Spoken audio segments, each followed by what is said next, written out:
United States are on par with Rome in terms of how this disease has progressed. What's the situation there?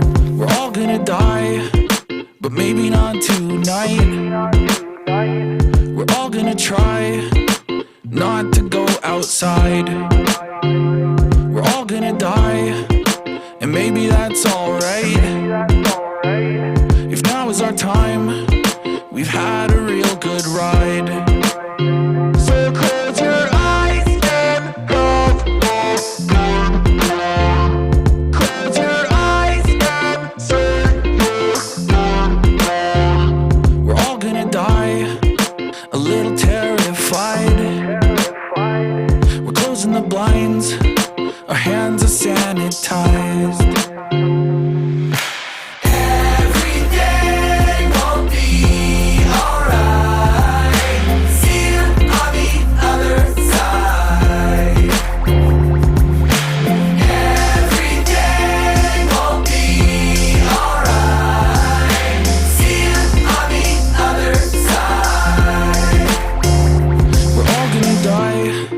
We're running for our lives.